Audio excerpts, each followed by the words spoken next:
زل نبی صلی الله علیه وسلم صحابه ته ویل تاسو کې حبشو ته چې کوم صحابه هجرت کړي دي ول غیره ته د حبشو لګ څه بیان کې حبشو کې څو نو دې کې ته ملګرو ویل چې په حبشو کې نور کارونه مو خو ظلم پکې ډیر زیاتو ویل یو بډای زنانه روانه و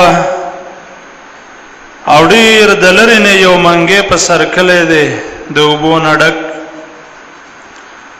او ډیر مزلې کړي دی خو چې یو ځای ته ورسېدل یو نوجوان دی هغه نوجوان ولده دی وګو په مینس کې لته ورکله هغه بډای الته ورځول او منګه په د پاسه را پریوت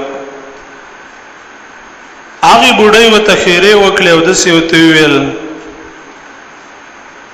چې استاول قیمت ته فکر نشته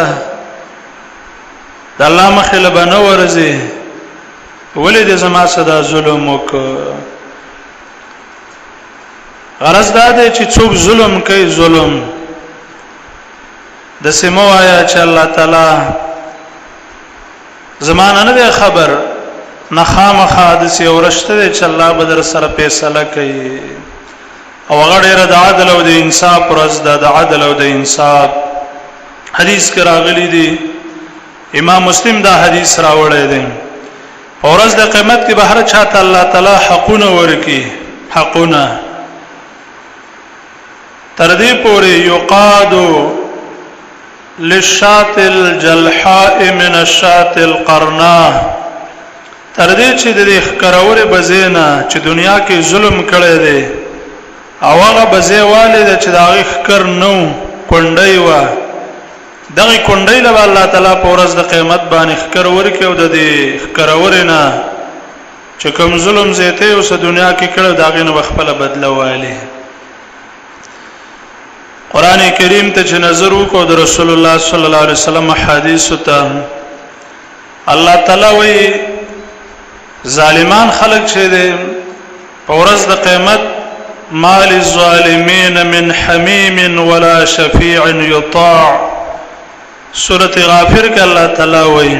ما للظالمین من حمیم په ورځ د قیامت به د ظالمانو د پاره شپارسی نه ولا حمیم او نه بولدسي دوسی حمیم ګرم دوست وي مخلص ملګری به نه ما للظالمین من حمیم څوک ملګرتیا به نه کوي څوک ملګری به نه ولا شفیع یطاع او د شپارس کون کې به نه چې داغي خبرو منلش ځکه ظلم یې کړی دی څوک به سملګرتیا څوک به ولا شپارسم نه کوي